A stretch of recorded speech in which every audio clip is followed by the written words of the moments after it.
Everyone, good morning. কেমন আছেন সবাই? আশা করছি সবাই খুব ভালো আছেন, সুস্থ আছেন, আর আমরাও বেশ ভালো আছি। আমার আজকের আরও একটি নতুন ব্লগে আপনাদের সবাইকেই স্বাগত জানাই। আজকে হচ্ছে শুক্রবার, আর এখন বাজে একদম ঘড়ির কাঁটায় 5টা 21। তো এখন থেকে আমি আমার আজকের ব্লগটি শুরু করছি। আশা করছি আমার আজকের ব্লগটি আপনাদের ভালো লাগবে। সকালে উঠে প্রথমে এক গ্লাস শরবত খেয়ে নিলাম, দেখলেনই তো। এই কদিন এতটাই কমজোরি লাগছে না শরীরটা, তো সেই জন্যই সকালে উঠে এক গ্লাস শরবত খেয়ে নিলাম প্রথমে। আর তারপরে এই যে ভিডিওটা এডিট করব। আর হ্যাঁ, তার আগে কিন্তু মাড়ুলিটাও দিয়ে নিয়েছি আর ব্রাশ করে নিয়েছি। ব্রাশ না করে আমি বাইরে বের হই না। আর আর সেরকম কি বলবো এবার ভিডিওটি এডিট করি, তারপর তো বাড়ির কাজকর্ম রয়েছে, সেগুলো আপনাদের সাথে শেয়ার করব। তো চলুন আর বেশি গল্প করবো না, ভিডিওটি এডিট করে নিই। বন্ধুরা, আমি তো ভিডিওটা জানলাটা খুলে এডিট করি, আর এই যে দেখুন দুটো কাঠবিড়ালি দেখলাম বেশ এখানে খেলা করছে। তো ওটাই আপনাদেরকে দেখালাম। আর দেখুন আমার দেখাতে দেখাতে ওরা চলেও গেল। তো এই যে ফুল গাছটার কাছে কি যেন খাচ্ছিল। আর এই যে এই মুহূর্তে অনেকটাই রোদ উঠে গেছে, এখন প্রায় 6:30 মতো বাজে। তো কত রোদ উঠে গেছে দেখুন। ভিডিও এডিট শেষ করে মাকে ডাকলাম যে মা চাটা করে দাও, চা খাবো। তো এখানে যতদিন এসেছি আমি কিন্তু একদিনও চা করিনি। শ্বশুরবাড়িতে তো আমি রোজই চা করি। আর তারপরে এই যে মাকে বললাম যে মা মুড়ি খাবারের জন্য কিছু আছে কি, শসা আরে? তো মা বলল হ্যাঁ আছে। আর আমার হাতের মধ্যে একটা মশা বসেছিল, তো মা ওটাই চাপড়িয়ে মেরে দিল। তো ওই যে শসা, আর শসাটাকে কুচি করে নিয়েছিলাম, আর ছোলা ভেজানো ছিল ভাইয়ের, তো ওই ছোলা বাদাম ভেজানো দিয়েই মুড়িটা খাচ্ছি। এগুলো খেতে আমার খুবই ভালো লাগে, আর চায়ের সাথে তো আরোই ভালো লাগে। তো এই যে ভাই আবার এসেছে, বলছে আমাকে এক খাবল দে। তো ভাইকেও আবার এক খাবল দিয়ে দিলাম। তো এটা খেলে কি বলুন তো, সকালবেলা যদি কিছু একটা খেয়ে নিই না, তাহলে আমার শরীরটা খুবই ভালো লাগে। না হলে পেটটা খালি হয়ে গেলে আমার আবার শরীরটা খারাপ করে। তো সে কারণেই এই যে মায়ের সাথে গল্প করতে করতে খেয়ে নিলাম। খাওয়া দাওয়া শেষ করে চলে এসেছি বাইরে, আর এই মুহূর্তে কিন্তু জলও চলে এসছে। আজকে এই যে তোষকটা বের করেছি, ব্ল্যাঙ্কেট বলে এটাকে। তো এই ব্ল্যাঙ্কেটটা বের করেছি, এটা প্রচণ্ড নোংরা হয়েছে। আসলে এটা 2 বছর ধরে নেওয়া হচ্ছে, আর কি বলুন তো, এটার কাভারটা পরানো হয়নি। কাভারটা পরিয়ে দিলে নাকি এটা দেখতে ভালো লাগে না, সেই জন্যই আর কি কাভারটা পরানো হয়নি। আর এই যে দেখুন তার ফলস্বরূপ প্রচণ্ড নোংরা হয়ে গেছে। তো এটা না কাচলে আবার এটা গায়ে নেওয়া যাবে না। তো মা তাই বলছে যে এত ঠাঠা রোদ দিচ্ছে, ওটা আমার একটু কেচে দিয়ে যা। তো সেজন্যই এই যে আজকে এটা কাচার ব্যবস্থাই চলছে। তো প্রথমে এটা পেতে নিলাম, আর তারপরে ওটার ওপরেই আর কি সাবান গুঁড়োগুলো সব ছড়িয়ে দিলাম। আর তারপরে এই যে পাইপে করে জলটা দিয়ে দেবো সমস্ত, কারণ জলটা দিয়ে ভেজাতে হবে তো। আর এত বড় জিনিসটা কোনো গামলার মধ্যে কীভাবে ঢোকাবো, অত বড় গামলা তো আর বাড়িতে নেই। তো এভাবেই আর কি করতে হবে। আর জল দিয়ে ভিজিয়ে নিলাম, তারপরে এই যে হাতে করে ঘষে ঘষে সমস্ত ফ্যান বার করে নোংরাটাও বের করতে হবে। প্রথমে যে কটা সাবান গুঁড়ি দিয়েছি, আবার দুটি দুটি করে সাবান গুঁড়ি দিয়ে ধারগুলো কিন্তু একটু ভালো করে ঘষে নিতে হবে, তাহলেই ভালো করে আর কি পরিষ্কার হয়ে যাবে। আর এই যে দেখুন 3জন মিলে 3 দিকে আমরা লেগে পড়েছি এটা পরিষ্কার করতে, মামিমা, আমি আর মা। বাড়ির কাজ এখনও সেরকমভাবে সারা হয়নি, শুধুমাত্র ঝাড় দেওয়াটি হয়েছে। আর রান্নাঘরের গ্যাসটা ওই ওপরে একটু মুছে নিয়েছি, আগের দিন তো নিরামিষ হয়েছে, তো সে কারণে খুব একটা নোংরা হয়নি। আবার বিকালবেলা ভালো করে ক্লিন করে নেব, আর সেগুলো আর আপনাদের সাথে শেয়ার করলাম না সকালবেলা। আর এই যে দেখুন পুচকি বুনি ঘুম থেকে উঠে গেছে, তো উঠে পরেই নড়তে নড়তে চলে এসেছে। আর তারপর ভাইকে আবার ডাকলাম যে তুই একটু ব্যবস্থা করে দে, কারণ আমরা আর করতে পারছি না। আর ভাই আবার চপ এনেছিল, ভাইয়ের খিদে পেয়ে গেছিলো বলে, তো চপ আর রুটি খাচ্ছিল। তো ওটাই আবার একটা আমাকে দিল আর কি, যে তুই খা। তো ওটাই আমি খাচ্ছিলাম আর বলছিলাম তুই এবার এগুলো কর। আর এই যে 2 ভাই বোনে আমরা এটাকে মারতে লেগে গেছি। আর তারপর না এটা আবার ধুয়ে নিয়েছিলাম, আর তারপর এই যে ভাঁজ করে পরে এই কুয়ার ওপরটাতে তুলে দিলাম। এরপর আবার এটাতে জল তুলে তুলে দেবো 3-4 বালতি। আমি কিন্তু 1 বালতি দিয়েছিলাম, বলেছিলাম যে সবার 1 বালতি 1 বালতি করে দেওয়া হোক, কারণ একা একা আমি তুলতে পারবো না এত। তো আমি 1 বালতি তুলেছিলাম, তারপরে ভাই আবার 2-3 বালতি তুলে দিয়েছিল। ওটা এবার টুপ টুপ করে জলটা ঝরে যাক। আর তারপরে এই যে ঘরটা মুছতে এসেছি, আর এই যে দেখতেই পাচ্ছেন মফটা ভেঙে গেছে। ভাই আর কি আগের দিন চলতে চলতে মফটা ভেঙে দিয়েছে, তো সে কারণেই কি আর করা যাবে। আর এই যে একজন এসেছে আমাকে দেখতে, তো ঘরটা মুছছিলাম, আবার পাঁচ হয়ে গেল, তো সেটাই আবার মুছতে হলো, কোনো ব্যাপার না। আর এই মফটা ভেঙে গেছে, এতে করে কিন্তু আমার খুবই কষ্ট হচ্ছে। আমি তাই চিন্তা করছি যে আমি প্রতিদিন এবারে ঘর মুছবো কী করে, কারণ মফটাই করে সত্যি বলতে অনেক তাড়াতাড়ি মোছা হতো। হ্যাঁ, অবশ্যই বসে বসে মুছলে ভালো করে ক্লিন করা হবে, কিন্তু মপটাই করে অনেক তাড়াতাড়ি হচ্ছিল। আর প্রত্যেক দিন বসে বসে 3টে করে রুম বারান্দা এতটা মোছা সম্ভব নয় আমার পক্ষে। তো আমি এমনিতেই খুবই ক্লান্ত হয়ে যাই, আর সে করতে গিয়ে এত কিছু করতে গেলে আমি আরোই ক্লান্ত হয়ে যাব। আর তারপরে এই যে ঘরেতে চলে এসেছি, এই মুহূর্তে কাজ প্রায় হয়ে গেছে। সকালে তো মুড়ি খাবার খেয়েছি অল্প করে, তো আর মুড়ি খাবার খাওয়া হয়নি। তো সকালের যে মুড়ি খাবার হয় আমাদের ওটা হোক, তারপর আবার খাইয়ে নেব। তো ততক্ষণ এসেছি, এই যে জামা কাপড়গুলো যেগুলো কাচা ধোয়া করে রাখা হয়েছিল ওগুলোই একটু আয়রন করে দেবো। কয়দিন ধরেই ভাবছিলাম যে আয়রন করব, আবার বাবাও বলছে যে আমার জামাটা একটু আয়রন করে দিবি অনু। তো এই যে বাবার জামাটাও আয়রন করে দিচ্ছি, আর সবারই জামাগুলো আয়রন করে দেবো। এই 5-6 মাস তো আয়রন করা প্রায় ভুলেই গেছি, কারণ আমার হাজব্যান্ড তো নেই। তো আমার হাজব্যান্ড যখন থাকে তখন কিন্তু ওর জামা কাপড় কেচে কেচে আর ওর জামা কাপড় আয়রন করে করে আমার মাথা খারাপ হয়ে যায়, আর আয়রন করতে আমার প্রচণ্ড কষ্টও হয়ে যায়। তো আজকে আবার করলাম অনেক দিন পর, তো কষ্ট হলো বই কি একটু। তো তারপরে এই যে বাবার জামাগুলো হয়ে গেছে, আর এখানে ভাই যে জামাগুলো পরেছিল ওগুলো একটু আয়রন করে দিচ্ছি। আর এই যে জামাটি দেখছেন এটা আবার আজকেও পরে যাবে, কারণ আজকে ভাইয়ের আবার একটা বিয়ে বাড়ি আছে। তো সে কারণে এটা তো আয়রন করলেও আবার আমাকে এটা কেচে ধুয়ে আয়রন করেই নিয়ে যেতে হবে। তো কিছু করার নেই, এটা তো সমস্তটাই আয়রন হয়ে গেছে প্রায়। তো মায়ের এই শাড়িটা মানে একবারই পরেছে নতুনের থেকে, আর তারপরেই না মা আবার কেচে দিয়েছে। তো কাচার পরে এই যে দেখতেই পাচ্ছেন এটার পাড়গুলো না একদম জড়ো হয়ে গেছে। তো এটাই ভাবলাম যে দেখি একবার চেষ্টা করে হচ্ছে কি না। হ্যাঁ অবশ্যই হচ্ছে, কিন্তু অনেকটাই সময় লেগে গেছে, আর অনেকটা ধৈর্য নিয়েই এই কাজটা আমাকে করতে হয়েছে। আর দেখতেই পাচ্ছেন অনেকটা সময় পর কিন্তু আমার এটা কমপ্লিট হয়ে গেছে। এই যে কষ্ট করে কাজ করে যখন দেখি ফলটা এত সুন্দর, তখন কিন্তু আর কষ্টটা মনে থাকে না। এই মুহূর্তে আমার স্নান করা হয়ে গেছে, আর স্নান করে এসে এই যে ঠাকুর মন্দিরে চলে এসেছি জব করব বলে। প্রচণ্ড রোদ, একদম ঠা রোদে মানে আমার হাত পা পুড়ে যাচ্ছে। আর এই মাথাটা ঠেকালাম, কপালটাও মনে হলো যেন আমার পুড়ে গেল। তো একটা ফুল ওখানে দিয়ে দিলাম, আর একটা ফুল নিয়ে এলাম এই যে এখানে দিয়ে দিচ্ছি বাবার পায়ে। তো গাছে খুব একটা ফুল ফোটেনি গো। আর জব করার পরে এই যে ঘন্টাটা বাজিয়ে কপারটা হালকা খুলে রেখে দিয়ে চলে এলাম, আর ফ্যানটা অবশ্যই চালানো আছে। আর আজকে জব করার ভিডিওটা না ক্লিপটা মানে ওঠেনি কী করে আমি বুঝতে পারিনি। তো এই যে ঠাকুর মন্দিরে আবার প্রণাম করে নিলাম, আর তারপর যে জামা কাপড়গুলো মেলা ছিল ওগুলোই সব তুলে নিচ্ছি। প্রচণ্ড শুকিয়ে গেছে, আর আমি যে স্নান করার পরে জামা কাপড়গুলো ছিল ওগুলোই একটু মেলে নিচ্ছি।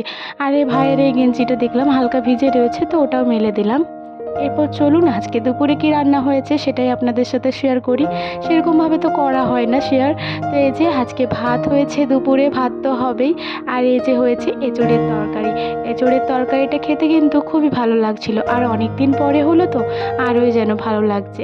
তো মায়ের হাতের সমস্ত রান্নাই আমার খুবই ভালো লাগে। আর তারপর হয়েছে মুগ মুসুরি মিক্স করে ডাল।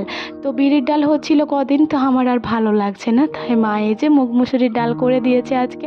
আমি অবশ্য ডাল সেরকম খাই না, কিন্তু যেহেতু দুধ নেই তাই খেতে হচ্ছে। আর এই যে হয়েছে আমাদের সকলের ফেভারিট তিলের বড়া, আর হয়েছে ভেন্ডির টক। তো ভেন্ডির টকটা আজকে আর আমি খেতে পারিনি, কারণ এতগুলো রান্না দিয়ে আমি খেতে পারি না। তো বাবার কাছে এই প্লেটটা নামিয়ে দিলাম, কারণ এই সমস্ত বড়াগুলো আমি আর আমার বাবাই খাবো, কারণ আমরা দুজনেই এটা খেতে খুবই ভালোবাসি। তো চলুন খাওয়া দাওয়াটা সেরে নিই। দুপুরবেলা বেশ কিছুক্ষণ এই ঘর ওই ঘর করে শুয়েছিলাম, কারণ সকালবেলা গরমটা না লাগলেও দুপুরবেলা কিন্তু প্রচণ্ড গরম করছিল, আর এই রুমটাতে যেন থাকাই যাচ্ছিল না, আর প্রচণ্ড কষ্ট লাগছিল, অস্বস্তি লাগছিল। তো ওই করেই আর কি পার করলাম পুরো দুপুরটা। আর তারপর বিকালবেলা উঠে সমস্ত জানালাগুলো একটু খুলে নিলাম, এতে করে একটু ঠান্ডা ঠান্ডা বাতাসটা ঢুকছিল। আর এই মুহূর্তে দেখতেই পাচ্ছেন রোদ একদম চলে গেছে, কারণ এখন প্রায় 5:30 মতো বাজে। আর তারপর যে আয়রন মেশিনটা ছিল বার করা, তো ওটাই আর কি ঢুকিয়ে দিলাম। তখন তো গরম ছিল, সে কারণে তখন আর রাখা হয়নি। আর তারপরে এই যে বিছানাটা একটু ঝেড়ে নিচ্ছি। এই বিছানাটাতে মানে আজকে আমি একদমই ঘুমাতে পারিনি, এতটাই গরম করছিল। তো এই যে বিছানাটা গুছিয়ে নিলাম, আর জায়গার জিনিস জায়গায় রেখে দিলাম, মানে বালিশগুলো আর কি। তারপর ভাইয়ের ঘরটাও ঝাড় দিয়ে নিচ্ছি। আর ভাই দেখতেই পাচ্ছেন পড়তে বসেছে, তো ভাইকে আর ডিস্টার্ব করলাম না, ওই যতটুকু পারলাম ঝাড় দিয়ে নিলাম। আর এই যে মানি প্ল্যান্টগুলো ঘরের মধ্যেই ঢুকিয়ে দেওয়া হচ্ছে, কারণ প্রচণ্ড গরম করছে, তো এত রোদের তাপে না এটাও যেন ঝলসে যাচ্ছে। তো সেই কারণে আর কি। আর এই গাছটা যেহেতু এই কয়দিন আগে লাগানো হলো, তো সে কারণে তো আরোই রোদের মধ্যে রাখা যাবে না। আর এই যে ঝাড়টা দিয়ে দিচ্ছি, তারপর সমস্ত রুমগুলোই আর কি ভালো করে ঝাড় দিয়ে নিচ্ছি।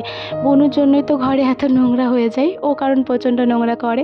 তবে আজকে হ্যাঁ অনেক চেঁচিয়েছি, তো আজকে সেরকমভাবে ঘরে নোংরা করেনি, ও নিজের শরীরটাই নোংরা করেছে, তাও আবার বাইরে গিয়ে। তো ওকে সে নিয়েও বকা দিয়েছি, তো নিজে কালি মাখবি কেন, ঘরটাকে বারণ করছি কালি মাখাতে আর তুই নিজে নিজেই কালি মেখে নিচ্ছিস।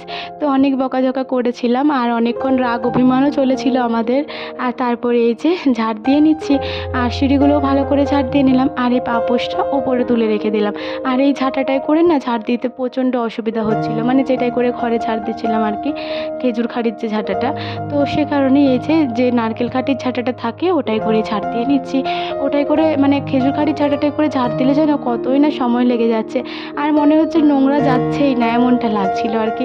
আর তারপর রান্নাঘরে এই যে রান্না করেছিল পেঁয়াজ রসুনের খোসা আলুর খোসা সমস্তটাই তো পড়েছিল, ওটাও সব একদম ঝাড় দিয়েই বের করে নিলাম আর প্লাস্টিক র্যাপে প্যাক করে নিয়ে আসিনি। আর তারপর এখানে জড়ো করে যে বাটিটার মধ্যে নোংরাগুলো থাকে ওই বাটিটার মধ্যে নোংরাগুলো রেখে আজকে কিন্তু একদম বাইরে ফেলে দিয়ে আসবো, কারণ দেখতেই পাচ্ছেন একদম পুরো ভর্তি হয়ে গেছে আর পশানোমার ব্যান্ডেজ ট্যান্ডেজ সমস্তটাই তো রয়েছে।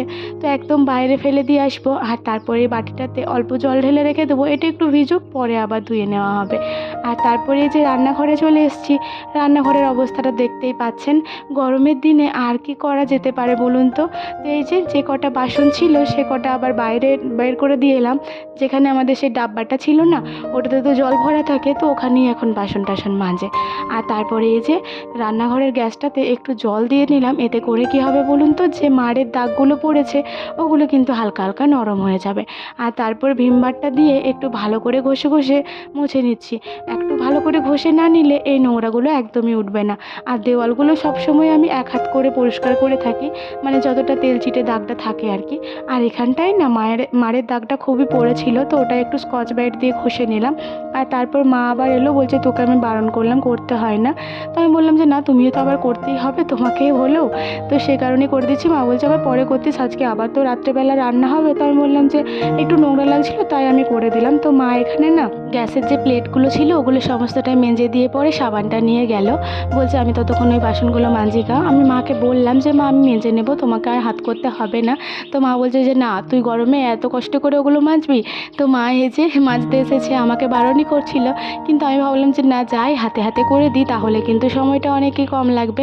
তো এই যে দুজন মিলেই একটু ভালো করে মেজে নিলাম, আর এতে করে কিন্তু অনেক কম সময়ের মধ্যেই মাজা হয়ে গেল। আর তারপরে যে অনেক দিন পর এসেছি আজকে চা করতে, সকালবেলাতেই তো বললাম আপনাদেরকে যে এখানে আসার পরে আমার একদিনও কিন্তু চা করা হয়নি।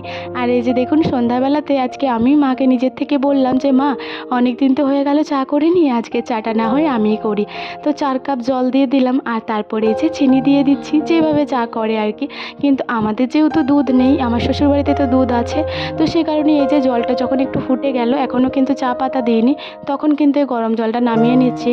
কারণ যে পাউডার দুধটা এনেছেন এইবারে, সেই পাউডার দুধটা না একদমই গোলা যাচ্ছে না ঠান্ডা জলে, আর গরম জলেও সেভাবে গোলা যাচ্ছে না, ওই ছাঁকনি করে ছেঁকে গুলে নিচ্ছি। আর তারপরে এই যে চা পাতি দিয়ে দিলাম আর দুধটাও গুলে নিয়েছি দেখতেই পাচ্ছেন। আর তারপর দুধটা দিয়ে ভালো করে একটু ঢাল উপর করে নিলাম। চাটা কিন্তু বেশ ভালোই লাগছিল, অনেক দিন পর বানালাম, ভাবছিলাম যে এখন যে আবার চিনি মিষ্টি হয়ে যায় না।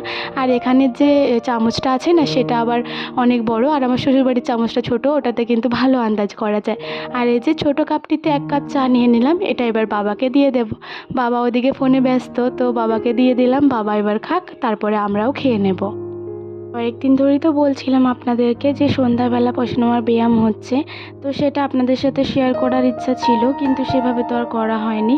আর আজকে পশানোমা নিজেই বলছিল যে আমাকে একটু দেখাবি তো কতটা আমার পাটা উঠছে। মানে ও তো ধরুন যখন ওটা তুলছে তখন তো চোখগুলো বন্ধ করে নিচ্ছে আর প্রচণ্ড চিৎকার করছে, তো সে কারণে আর কি বলছিল, তো সেজন্যই ক্যামেরাটা অন রেখেছিলাম। আর এই যে পশানোমা এখানে ব্যায়ামটা করছিল, আজকে কিন্তু নিজেই অনেক সুন্দরভাবে ব্যায়াম করতে পারছিল।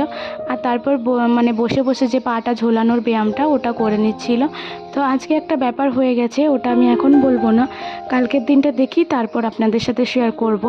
আর এই যে পশানোর ব্যায়াম করা হচ্ছে আর আমি পশানোর কাছে এভাবেই বসে থাকি, কারণ পশানোর প্রচণ্ড মানে প্যানিক হয়ে যায়, তো হাতটা টিপে ধরতে হয়, নয়তো আরোই ভয় পেয়ে যায়। আর তারপরে এই যে আইস প্যাকটা বের করে নিলাম আর পশানোর ব্যান্ডেজটা তখন একটু খুলে নিচ্ছে, কারণ নয়তো বা আইস প্যাকটা না একদম যায় না। আর ওটা মানে ঠান্ডাটা সেরকম যায় না, ব্যান্ডেজটা ভিজে গেলেও তো আবার প্রবলেম আছে। এখনও 10 দিন মতো প্রায় ব্যান্ডেজটা বেঁধে রাখতে হবে। তো সে কারণে এই যে ব্যান্ডেজটা সমস্তটাই আর কি খুলে নিচ্ছি। আর তারপরে আইস প্যাকটাতে তো একটু জল জল হয়ে গেছে, ওই আইস প্যাকটা আবার কাপড়টায় করে একটু ভালো করে মুড়ে পরে দেবো, নয়তো আবার ওটা ঠান্ডা লেগে যেতে পারে। আর জলটা পেলে পরে তো আবার অসুবিধা হতেও পারে। তো দিয়ে দিলাম, বসানো ওটা এবার আস্তে আস্তে নিয়ে নেক। কি করছিস? হ্যাঁ, ময়দা মাখছিস? তোর পাউডার টাউডার নাই নাকি? দেখি দেখি বুনির লুচিটা দেখি কেমন হলো। এ বাবা রে, বুনির রুটিটা ফেলে দিল। এটা ভেজে খা। বন্ধুরা কেমন হয়েছে দেখা দিবা। সবাই বলবেন একটু। কেমন হয়েছে? খুব ভালো হয়েছে বন্ধুরা। এখন 9:30 মতো বাজে, আর এই যে দেখুন চিকেন রান্না হয়ে গেছে। তো মা আমাকে 1 পিস চিকেন দিয়ে গেছে, মানে কষা চিকেন। তো এটা আমি 1 পিস খেয়ে থাকি, তো এটাই দিয়ে গেল আর কি। আর রান্না ওদিকে প্রায় হয়ে গেছে, তো এরপর খাওয়া দাওয়া করে নেব। তারপর আজকের ব্লগটিও এখানেই শেষ করে দিচ্ছি। সবাই ভালো থাকবেন, সুস্থ থাকবেন, আর অবশ্যই সাবধানে থাকবেন, আর বেশি করে জল খাবেন। আবারও দেখা হবে কালকে একটি নতুন ভিডিওর সাথে।